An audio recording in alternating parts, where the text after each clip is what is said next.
Okay, so let's look at a couple of more features that we can use and or adjust in curtain walls. Let's go to a south elevation. It's always good to work on them in elevations as opposed to trying to do everything in 3D. I like to do certain things in there, but not everything.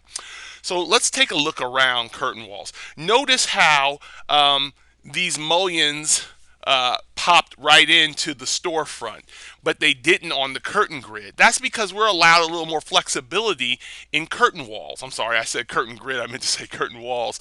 But it kind of applies because if you look up here on the architecture tab, we want to lay out a grid that we're going to place mullions on. So we're going to spend a little time today. We're not just going to start going crazy. We're going to go through some of the actual detail items related to curtain walls. So let's look at a curtain grid and what we do with it. If we click on curtain grid, as you can see, I have to go either to the top or the bottom or the side to place it. I just can't sit out here in the middle and place it. So while I'm out here, look how it automatically puts and measures what? That midpoint of the curtain panel. So I'm going to go ahead and click and put a piece there. And then I'm going to put a curtain panel right in the middle there, and then one right in the middle there. And then I'm going to put a curtain panel here, right?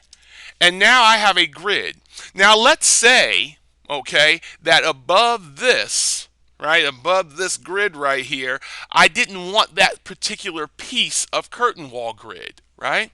So I could click on that, and then I can go up, see how it turns green automatically? Let's do that one more time. We get this modify option, and it says add and remove segments. Let's say I want to remove a segment. So I'm going to click on the segment I want to remove, and then there it's gone.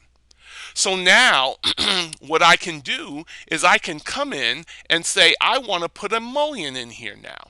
Now by default, when you click on it, the default mullion is this 2.5 by 5 inch rectangular mullion, and it is a family type. And later we're going to talk about how we can draw our own mullion profiles. If there's not one that you see, we can draw ones we like, and they're extrusions, and we can put them in there. But we'll get that when we get more into family creation. Notice if I click on this, how many different mullion types that I have, and I have a few, right? So let's just use this.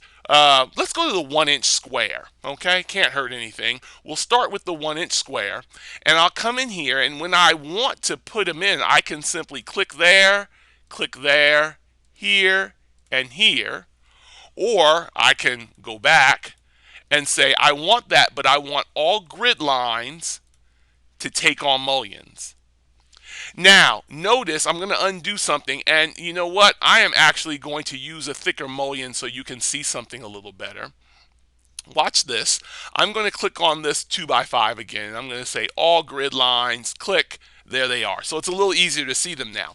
But notice I have mullions at the bottom, and I have mullions at the top. Now, having them at the top is okay, but at the bottom, I may not always want them there for different reasons. So I'm going to go ahead and pause the video so we can talk about something.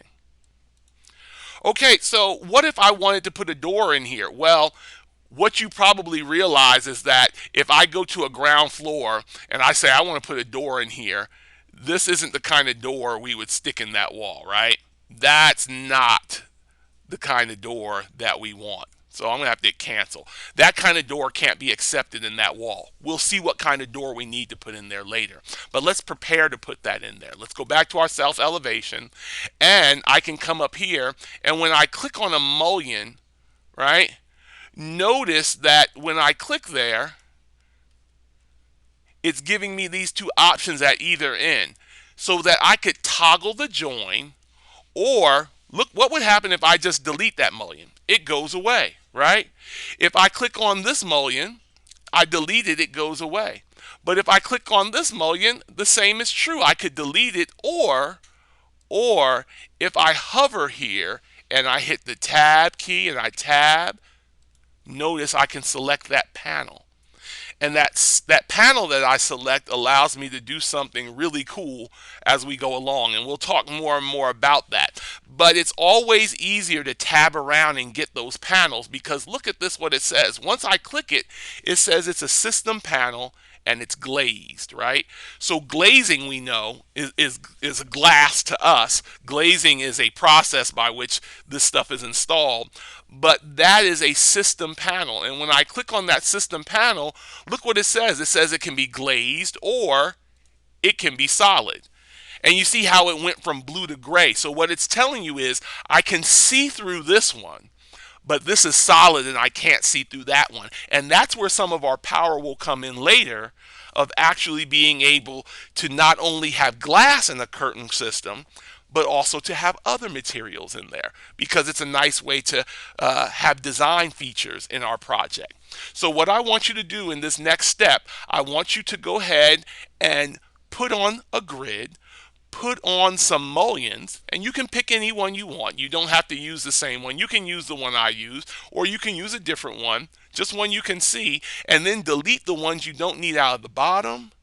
And then once you delete them, I want you to hover, tab, and try to change that panel from solid to glazed or glazed to solid. Or guess what? Up here, you can even put one in that is empty and you can see right inside. So when I go to a 3D view, notice that that panel is what? It's empty, like there's nothing there. And you may want to use that as a design feature too, because sometimes we want to use grids, but we don't always want glass in them, especially if we're using it as a design feature. And that's one of the nice things about curtain walls and curtain systems. So go ahead and experiment with that for a moment, and then we'll move on to the next video. I have spoken.